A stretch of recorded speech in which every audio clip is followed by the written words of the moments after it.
Hi there. In this segment, we're going to talk about employee engagement. We are going to learn about what is employee engagement, how you as a manager can engage your group of people. But we will also put a lot of focus on why these days most of the organizations are struggling on employee engagement and why vast majority of managers, leaders, and HRs are not getting the point on how to engage their people at work. But before we go there, before we start our learning today on employee engagement and the other factors relating to it, let's just go through some workforce statistics which came out a couple of years back, so not long back. These are pretty recent, just to understand how important employee engagement is to the organization and how it is impacting our business. So one of the survey that came out recently during, I mean, couple of years back, that was conducted by Gallup, that revealed a very surprising stats, which said over 70% of United States workers are not engaged. Some surveys showed higher than 80%. So that was a mind-blowing stats. It basically says 20% of workers are engaged and 80% of the workers are not engaged.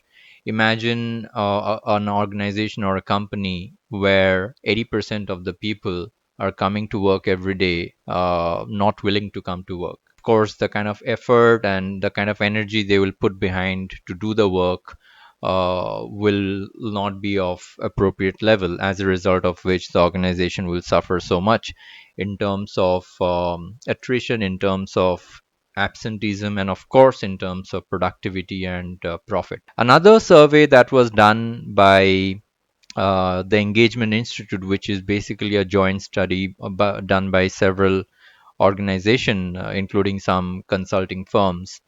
That study showed that disengaged employees cost United States companies up to $550 billion a year.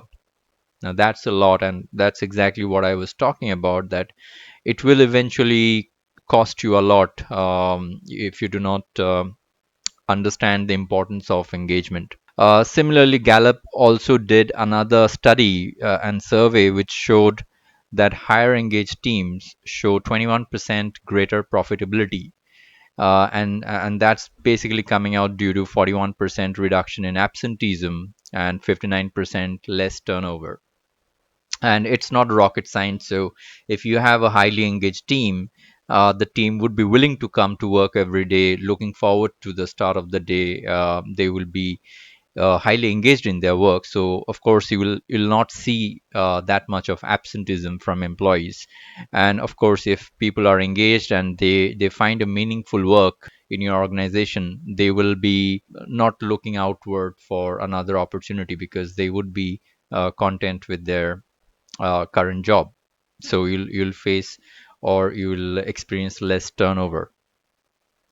Another study that got published by Office Vive, that showed that, and that was done on in 64 organizations, so the sample size is good enough.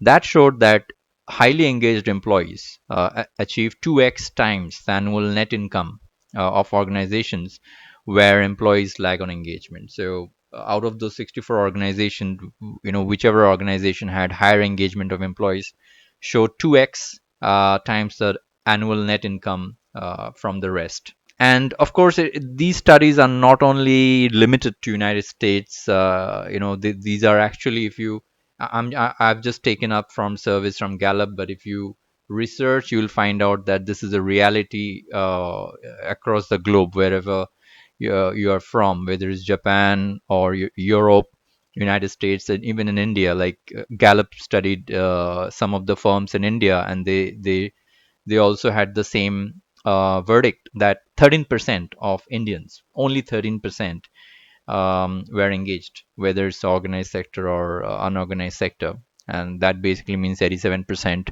of the workers are not engaged in their work. They're just working for getting their paycheck, feeding their family, but they are not deeply engaged and they're not finding any meaning to their work.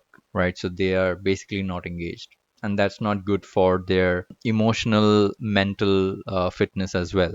There was one more article that got published at the fag end of 2018, I think during December, and they were articles that got written for, I think, 2 more months, regarding that news, that the Bangalore IT sector in India, which is around $50 billion estimated value, that is losing around $3.5 billion just because of the sedentary lifestyle of employees. And if you read the article, you will find the root cause was basically put on the physical inactivity and emotional and mental health of employees that contributes to almost 50% of the productivity lost. So it's talking about the same thing, that the organizations, the way the leaders and the CEOs are running this organization as profit crunching machine, is actually having a very bad effect on the life and health of employees. And employees carry it over when they go back home. That influences their family members as well. So not only they're reducing or impacting the longevity of their employees by making them go through certain stressful and meaningless work, just to meet certain profit or numbers at the end of the year or whatever the target they have.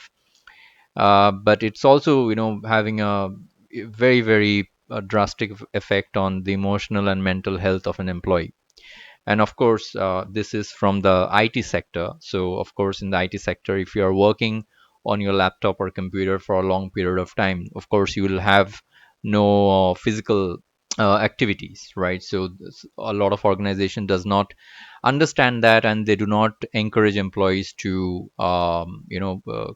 kind of engage into certain physical activities like gymming or yoga. The vast majority organizations are like that. Fortunately, we do have a handful of organization who realizes this thing. So you'll have organizations opening up gym or opening up kind of jogging park within the campus, and they will encourage employees to use that, right?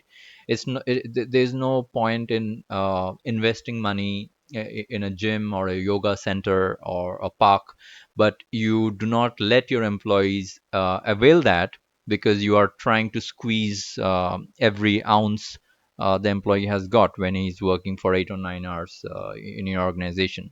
So the point is that if you're investing in those kind of things, you need to ensure that employees also have time and energy to go to that gym or go to that yoga center and energize themselves. I decided to put up these statistics in order to make you realize that your job as a manager is not easy, and especially in 21st century. You can no longer crack the whip, or employ a carrot and stick policy to these new workforce, which are basically millennials and centennials generation, very tech savvy guys. They do not require your authorization to access any data that I mean, our previous generation, had to be dependent on their managers or their boss in order to get a particular information or in order to get a particular training, right? However, this generation is not like that. This generation does not require your authority or your approval to learn something. If your organization does not train that person on a particular thing that he or she is interested in, he does not need you. There are so many online e-learning portals. He will register himself or herself, and you will get that learning. He will leave you. You'll get out of your organization, right? So you as a manager cannot employ the same sort of tactics, to manage your employees that was employed maybe by your manager to have manage you. You need to realize that this particular generation is much more different than your predecessors, like your Generation X, or you talk about your baby boomers, or the traditionalist. This particular generation got exposed to technology like computers, smartphones, internet, All those technological revolution happened during this millennial generation, and of course it's going on. The next generation that will come in into the workforce, the centennials, in the next 3 4 years, they will enter the workforce from the colleges. These guys would be much more tech savvy. They would be basically developers, like coding, AI, machine learning, deep learning. You will have a lot of creators coming into the market who would want to do things that he or she likes. And if you stop him or her in doing what he or she likes to do, then he is not dependent on you. You must understand the job market in 21st century is not the same as 20th century, right? It's very open. Right now I'm training you guys on YouTube. Right, I'm not employed to Google, but I'm training you guys on YouTube. YouTube gives me a platform. Similarly, there are other video platforms, Microsoft Stream, right? There are so many different video platform that I can utilize. So I'm not dependent on my own organization to give me a platform to do what I like to do, right? And you must understand this. So employee engagement is 3 or 4 times more important in this particular generation than it has been in previous generation. And you will find a lot of organization, HRs, managers, leaders trying to engage their employees through certain things that I mean they think that it would fit in into the employee engagement index. However, they cannot be more wrong. And in the subsequent slides we will talk about what you as a manager can do in order to engage your employees, and what are the factors you must focus on, yeah, if you want to kind of develop your skills on employee engagement. All right, so let's start getting into the definition of employee engagement, and then I would speak to you regarding some factors which you can focus on to enhance the skill. So what is employee engagement? Employee engagement is basically the extent to which an employee feel passionate about his or her job, and they are committed to the organization and put discretionary effort into their work. Employee engagement is, I mean, just focus on this particular statement is so important, that employee engagement is not the same as employee satisfaction. Let me repeat this once again. Employee engagement is not the same as employee satisfaction. And I'm repeating this particular line and statement because vast majority of the organizations are still thinking that employee engagement and employee satisfaction is the same thing, and that's why they're wasting a lot of their money, resources, and energy and time in order to satisfy an employee. But still they see employee leaving their organizations. Still they find employee absenteeism going high. Still they cannot engage their workforce. This might be a bit confusing to you. A lot of you might be thinking and scratching your head, thinking, well, I thought employee satisfaction and engagement is the same thing, and I'm hearing something new here. Without much detail into this, you guys would be left confused. So that's why I'm trying to put together a tentative bifurcation of what are the happiness or satisfaction factors of human beings or employees, and what are the engagement factor that you can focus on. Because I really do not want to leave you guys confused with just a statement. Yeah, because if you do not know what are the engagement factor and how I can focus on that, what are the things that from day one I should start practicing, then of course in a matter of 1 year, 2 year, 3 year, 4 year time, when you'll be managing more and more employees and different types of employees you will be witnessing, you'll not be able to engage all of them. So let's get started with this bifurcation. Yeah, let's try to understand this bifurcation. First, we'll talk about employee satisfaction, and as you all know, employee satisfaction is nothing but employee happiness. On this particular slide, I'll just give you one hint that when I talk about happiness, I talk about a short-term excitement that comes in and goes away. It might go away in some hours or week or days or year, right? It just comes in and goes away. It does not stay with you. So satisfaction, employee satisfaction is basically an happiness which is very short term. But when we talk about employee engagement, we basically talk about majorly a combination of fulfillment and happiness, with a primary focus on fulfillment. Employee engagement always have to focus on fulfillment factors, things which makes an employee feel accomplished and fulfilled. On the next slide, we will talk about what are the factors which governs happiness of an employee, and what are the factors that governs the fulfillment, of an employee.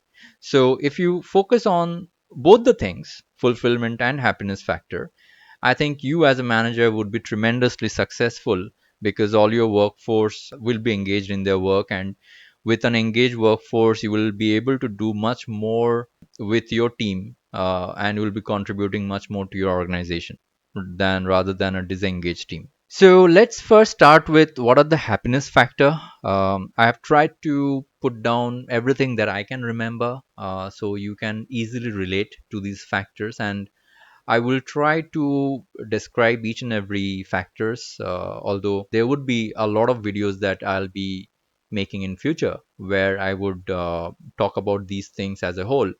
However, I would also want you guys to understand these factors in this particular video as well. So let's get started. Happiness factor. The first one, salary, bonus, incentives, rewards.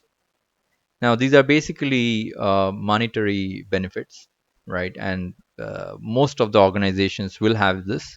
Of course, when you get an increment, or when you get a bonus, when you get an incentive or a reward for your hard work, you feel good about it, right? You feel very happy and ecstatic. The more the reward, the more the happiness. However, the crucial factor is, how long does that happiness last? That's the important question you must ask. Does the happiness last lifetime?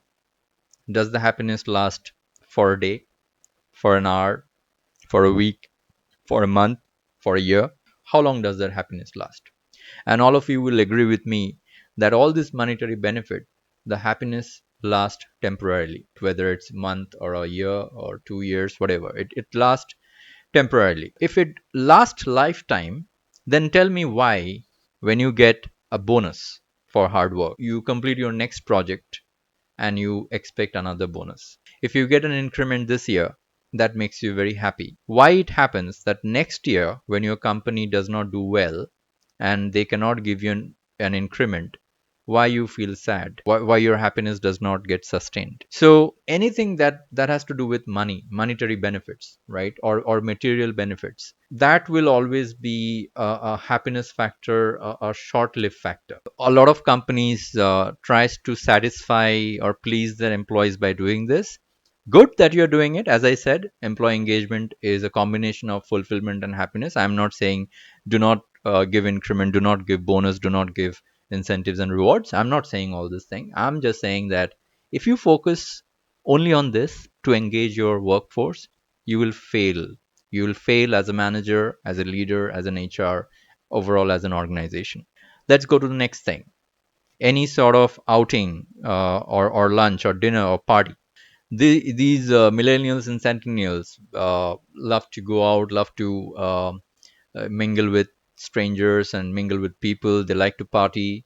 And that's basically one of their lifestyle, right, of this generation. So a lot of organization thinks that if we provide this generation with, I mean, through a lot of lunch and dinner and free food and party and all, they'll be very happy, and subsequently they will be engaged.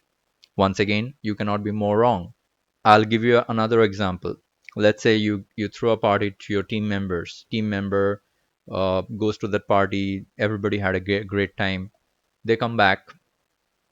How long does that happiness last?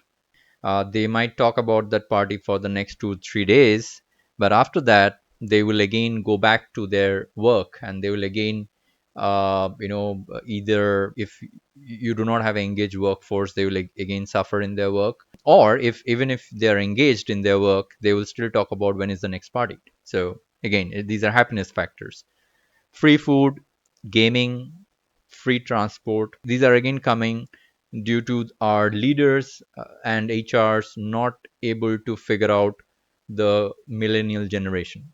They are not able to understand how they can engage them, because a lot of perception about millennial is they are very entitled as a generation. Vast majority of the organization are thinking that if we give them what they want, they would become satisfied, subsequently engaged, and they will make us profitable organization. And again, they're they're failing in their mission, because even if a lot of organizations are putting in money to create gaming rooms, bean bags, they're creating cafeteria with free food and all these facilities that so-called they're providing. Initially they will see a surge of employee happiness as well as engagement. Initially they will see a surge, but then it's just like a new toy in a child's hand. When you gift a toy to a child, the child smiles, loves you, comes and hugs you for the gift. He or she plays with the toy for 3 or 4 days or 5 days or whatever, and then after a few days or month, he or she does not like the same toy, unless he or she develops a deep emotional bond with the toy.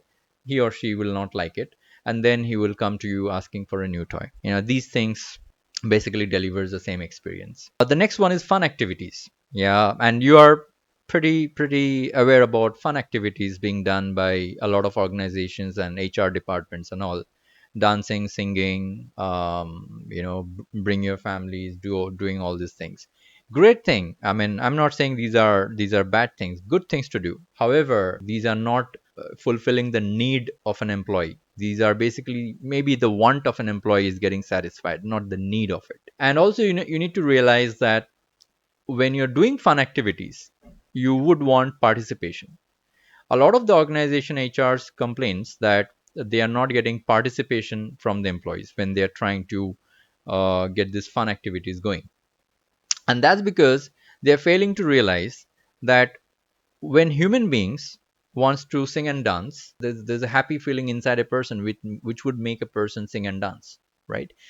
If you as an employee are not engaged, if you as an employee are stressed out, and you do not have any energy left in your body, you do not have that love for your organization or your managers or your colleagues or leaders, then how come when fun activities come in, you will be singing and dancing? You do not have that happy feeling inside you to join those fun activities, right? So you are, through fun activities, you're trying to motivate a a disengaged workforce. You can motivate the unmotivated, but how can you motivate a disengaged workforce? Yeah, completely bizarre. Work from home, especially in this pandemic situation, work from home has become a new norm, of course. And a lot of companies which previously did not have this work from home culture are adopting it, and that is great, because desperate times needs desperate measures. So this is great, but then work from home is not a new culture for certain industries like IT, yeah, or software, the certain or maybe marketing or designing. Yeah, so work from home has been there around for quite some time for all these industries. And you need to also realize that it's a good thing to have, but again, it's not a must have for employees who really needs work from home due to maybe a handicapped family member, or they need to take care, or maybe they need to take care of the parents or their children. The single parent maybe they are, or they have some issues at home due to which they will have challenge uh, going to work every day. For them, work from home does work, and it gives them that fulfillment factor as well. However, vast majority is not like that. Yeah, vast majority can travel to work. Vast majority does not have those issues or dependencies back at home. So work from home delivers the want factor of vast majority of employees rather than the need factor. And for those employees where work from home delivers on the need factor, definitely it contributes to the engagement of those employees. Meeting deadlines. When you meet your deadline of a task or a project, the feeling of accomplishment that you get, like yes, I did it, that's also a short-term happiness that is generated due to a brain chemical named as dopamine. And that same chemical is also responsible for certain addictions also, like your smartphone addictions or your drug addiction or alcohol addiction, cigarette. So those temporary thrills or excitement that you get on achieving something, that's basically the function of that dopamine. Dopamine is an addictive chemical, so you kind of want to go back to that same thing again and again. That's why it's very difficult to come out of drug addiction or alcohol addiction. But again, it's a very temporary thing. So once you feel that thrill of achieving a deadline, in a few hours or in some days, it goes away, right? So meeting deadline, that kind of happiness is also a temporary factor. Positive feedback. I try to put this particular thing in the happiness factor, and you might be thinking it should be in the fulfillment factor, and I'll come to that later on. When I say positive feedback, yeah, there are three types of feedback: positive feedback, negative feedback, and constructive feedback. Yeah. Positive feedback is you did a great job. Negative feedback is you did an awful job. And constructive feedback is you did a great job. However, if you can do that one next time, you will do even better job. These are three different types of feedback. So when you provide a positive feedback to an employee, the kind of feeling you give to that employee is happiness. Yeah. You make the employee happy, the employee would smile, they will feel good about themselves, that they got a positive feedback from the manager. However, it needs to be repeated, right? And it is again short term. So if I provide a positive feedback to an employee after about a week or so, if I do not provide him any other feedback, then the effect of the positive feedback goes away. So I need to again approach that employee every time he or she does a nice job. I have to repeat that positive feedback in order to keep the employee sustained at that engagement level. And if I fail to provide him for positive feedback in any week, then that might go down. So it's again a temporary factor. And I would always say, instead of positive feedback, if you can provide a constructive feedback, that will definitely make an employee feel fulfilled. Not only he knows that his manager has recognized his good work, so he's getting the feedback due to that. However, he would also know that his manager believes that he has not yet reached the peak of the mountain. So if you need to reach the peak of the mountain, then you also need to do this, and you can get better. That kind of gives an employee something else to work on as well, and that will keep him engaged. So that's in the fulfillment factor thing. So these are basically, in a nutshell, few of the things that I tried to put in to give you guys an understanding that what are the factors that can contribute to your happiness. Does not mean that there cannot be more factors that I can pile up here, but my goal is to make you guys start thinking on these lines. Let's now talk about the fulfillment factors. And here it is. Okay, let's start from the top. Recognition and pride. Now, if you remember, on the left hand side, if you can see, we talked about rewards, and here we are talking about recognition. If you might have heard this word, reward and recognition. A lot of organization has a corporate policy of reward and recognition, but do understand the reward factor, which has to do with some money or material or gifts. That is a happiness factor. But the recognition factor is a fulfillment factor. I'll tell you why. The recognition factor is associated with the feeling of pride. If I can give you an example, that let's say you have completed one project and you have done a fantastic work, you got a positive feedback from your manager, and the organization is pleased that you have done such a wonderful work, so they decide to give you a bonus of, let's say, $2,000 or $5,000. Yeah, it's a one-time bonus you're getting. You are feeling very happy about the bonus. It's a reward. However, the organization gives you two options to choose from on how you would want to receive this money. Option number one is, would you like to get this money transferred to your bank account? Option number two, we have a town hall coming up. So, would you like to get this money handed over to you during that town hall event in front of everyone? Which option would you select? I'm sure 99% or maybe 100% of you would go for option number two. And why is that? Because it's an inner desire of every human being to be recognized in front of people, especially in front of family member, because it triggers the primal instinct of pride within a human being. So when you recognize a person, even, I mean, with or without reward, yeah, reward is just a happiness factor. When you recognize a person, that feeling that he carries inside him is much more long term than the reward feeling.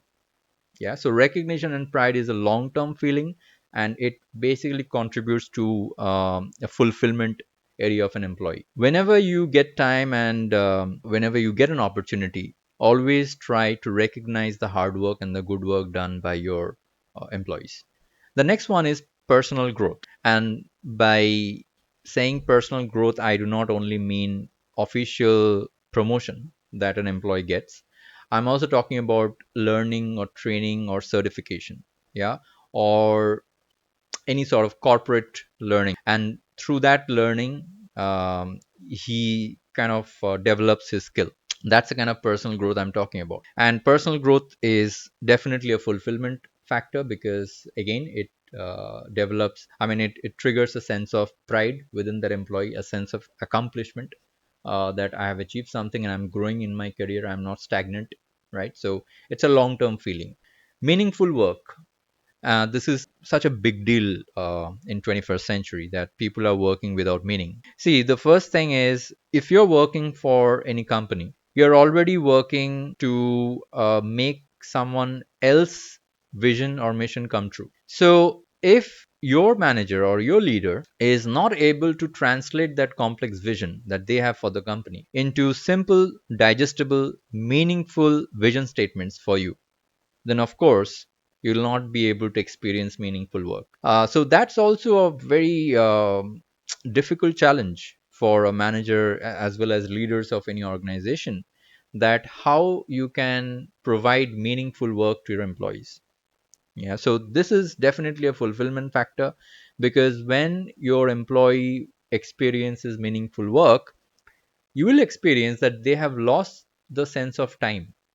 I have seen employees who are working for 12 hours, 14 hours, 15 hours a day. And sometimes even I have done at a stretch, I have been working for, sometimes 72 hours. My body is tired, my eyes are tired. I know I need some sleep, but I'm so much engaged in the work that I'm doing that I cannot leave the work unfinished. That phenomena happens when you discover deep meaning into any work that you're doing.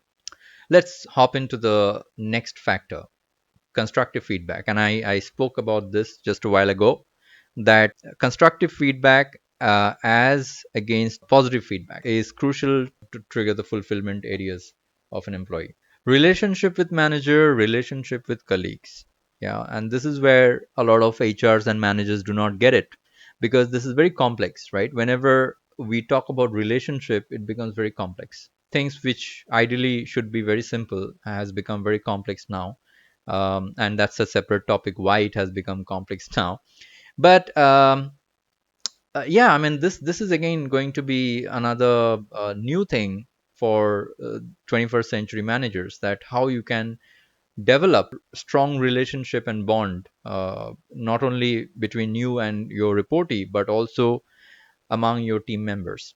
Yeah, know this, that if I do not like my manager, if I do not like my team member, how difficult it would be to see their face every day. How difficult will it be to wake up from my bed every single day and look forward to going to work and meeting them. But if my relationship with them is just like my relationship with my wife or my kids or my parents, then, or my friends, then how easy would be to walk into office every single day looking forward to meet them, talk to them, or maybe have a coffee with them, right? The 9 hours, 10 hours window just flies by. Yeah. And you will again go to the work next day willing to meet them. So relationship with manager, relationship with colleagues does matter. Yeah. And it is so crucial. Yeah. All your fun activities, all your work from home, positive feedback, free food, outing, everything is on one side. If you have a strong relationship with your manager and colleagues, you will get through even if your organization goes through a hard time and cannot provide you with all the things that you want, like free food or outing or dinner or incentive or bonus. Even if your organization fails to provide you all those things, if you have a strong relationship with the people with whom you're working every single day, you will not be leaving them, and I mean, subsequently not leaving your organization as well. Autonomy and ambassadorship. When I talk about autonomy, there's a famous saying that no human being wants to be managed by another human being. However, every single human being wants to be led by another human being. And that's what make your job as a manager so much challenging, and that's the fun of it also. That, I mean, you have to accept the challenge. What's the fun in doing an easy job? It's very challenging and difficult job these days being a manager. Yeah. So every employee wants to have or wants to experience autonomy. Now if you're in an organization which is basically a autocratic organization, then your job as a manager is very difficult to provide a sense of autonomy to your employees. Yeah. Maybe the decisions are being made from the at the top level, and they're you being asked to follow the order, and you have to pass on that to your employees. So in that sort of autocratic organization, giving a sense of autonomy is very difficult. However, if you are in a democratic or a laissez-faire style organization, then of course do practice, to provide autonomy to your people whenever you can. I'm not saying that let them make all the decision. Do remember, you are the manager, you can make all the decision, that's in your hand. However, if you make all the decisions by yourself every single day, then your second line will not come up. You will fail to groom your people as well for the management or leadership position. So whenever you're trying to make a very trivial decision, try to get the team or make the team make those trivial decisions for you. It will give them a sense of autonomy. That they're not just here following orders from you, they're also here to contribute with their ideas and make some decisions for the team. In a nutshell, they will get the feeling that they're contributing to the team as well as to the organization. So that feeling is very important. Ambassadorship. The vast majority of the organizations concentrate too much on escalation metrics or escalation management. Typically in a hotel industry or airline industry or a customer service or even IT, most of the industries you will see this process of, if a customer is not happy interacting with you, the customer should have a next level to go to. Like, if a customer is not happy, he or she can ask, I want to talk to your manager. So a lot of company thinks, a lot of leaders think that if I have a customer centric attitude, not only from the employees who are serving the customer, but also from his manager and subsequently the entire tree of managers and leaders, if I have a customer centric approach, so that the customer can keep going up if he's not happy, to reach a person who will satisfy the need, then I will be able to develop a loyal set of customers. Customers would stick with us. And I would like to challenge that perspective. When a customer is not happy at the front level, let's say I go to a hotel and I'm being served cold food. I'm not happy, and I'm asking the waiter to change my dish, and he's not listening. Yeah, he's not behaving properly with me. As a customer, I'm not happy. I say, I want to talk to your manager. And the manager comes in. The manager tries to pacify. And then eventually the manager gives me what I wanted. What is the feeling that happens, or what I'm giving to the customer? The feeling that I give to the customer in that particular hotel is, if the manager wouldn't have been there during that time, I probably would have been served a cold dish. So there's something wrong in this. Yeah, I probably am very lucky. Or every time I get a cold dish in this hotel, I have to speak up. Otherwise, no one will listen to me. That's the kind of feeling you're providing to your customer. Yeah, when you're dependent too much on escalation. I'm not saying that do not have an escalation matrix or do not have an escalation process. Do that. That's required. I'm not against that. However, I'm against ambassadorship being a copyright of managers and leaders. True customer experience happens at the first contact. That is what I'm trying to bring in here. Now imagine that customer going to the waiter or calling the waiter and saying that this is a cold dish that has been served. I want another dish. Now why did the waiter did not compensate? Think about it. The waiter did not compensate because maybe due to the corporate policy. Maybe he was thinking that if I do that, then my manager will come to know, and maybe my salary might be deducted, or maybe I will be penalized by my company. Yeah, that's why maybe the waiter was not willing to help, or maybe the waiter did not have the attitude to help out the customer. So that is a hiring problem. But let's say I hire the right kind of people during the hiring process, and I train them on customer service, and I also provide them adequate authority to help out a customer who is in distress. And I tell them that if a customer complains to you, you don't have to come to me, yeah, for small issues.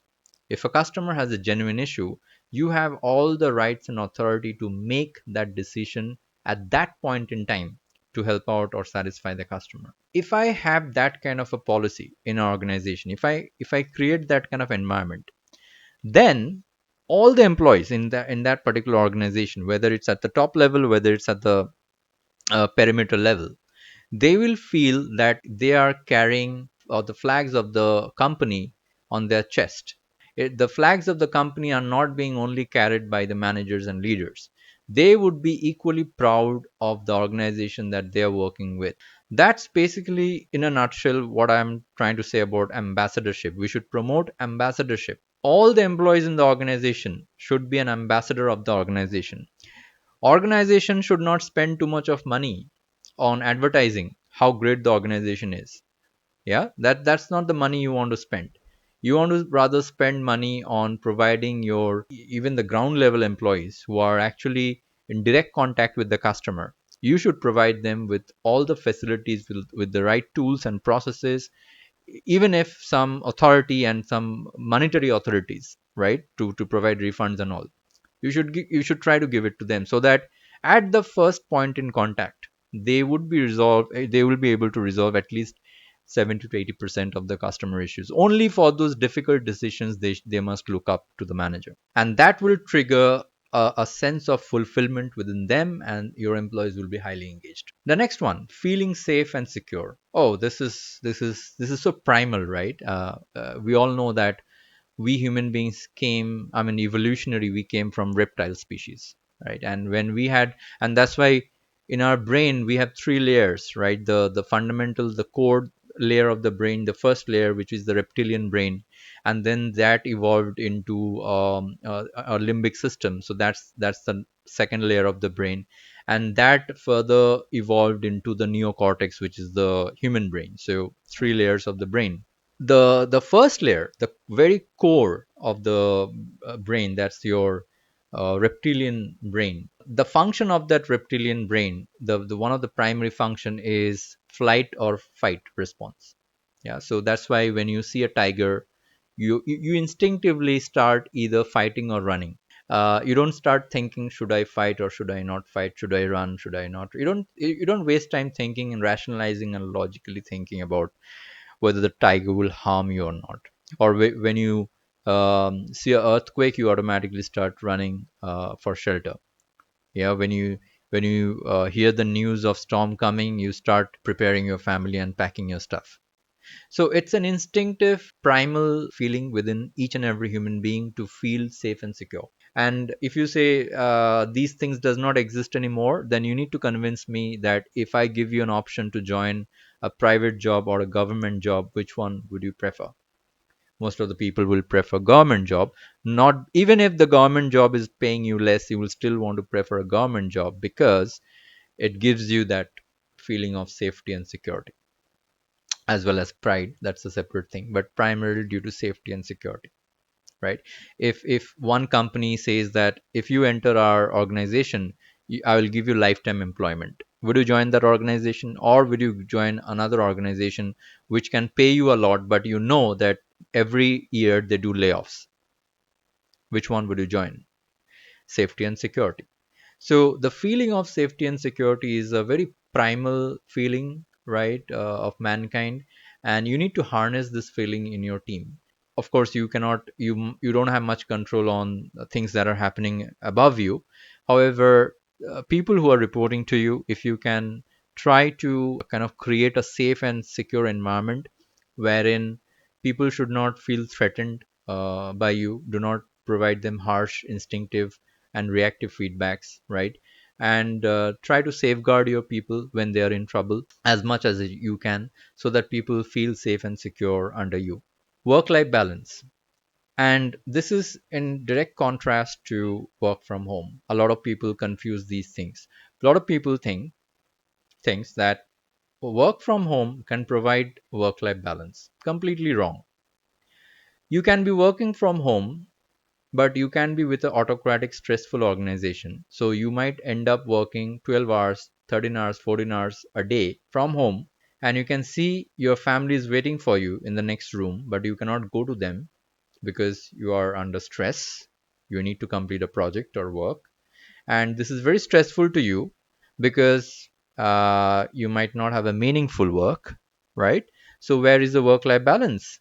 However, if you do not have work from home option from your organization, but you love your managers and colleagues so much that you want to go to office to meet them, you want to have coffee with them, you want to work with them, you want to brainstorm with them, you love that feeling of working with those people. And then when you come back home, your organization, let's say, have a policy of not disturbing you when you're spending precious time with your family. Wouldn't you like that kind of work environment rather a work from home environment where you are under stress even if you're with your family? So work life balance, very important. It might not completely depend on you as a manager. It might depend on your corporate policy of your organization and your leaders right at the top. However, whatever you can do, even at a smaller scale, to make sure to encourage your people to spend more time with family rather than smartphones after going back home. Encourage yourself also not to disturb them when they go back from work, unless it's an emergency or escalation scenario. Yeah, so it's a thing that you can practice you as a manager, and it will definitely provide a sense of fulfillment to your employees, thereby engaging your workforce. So all in all, I think you guys might have understood the differences. And once again, let me tell you, I'm not against the happiness factors. Yeah, I'm not against the practices done by a lot of organizations to promote the happiness factors. I'm not against that. However, I am against practicing only those factors in the name of employee engagement. We need to primarily focus on fulfillment factor if we want to truly engage our workforce. And then if your organization is large enough or profitable enough, you can also have those happiness factor blend in to give your employee a wholesome experience, thereby engaging them. I'll see you in the next video. Till that time, take care.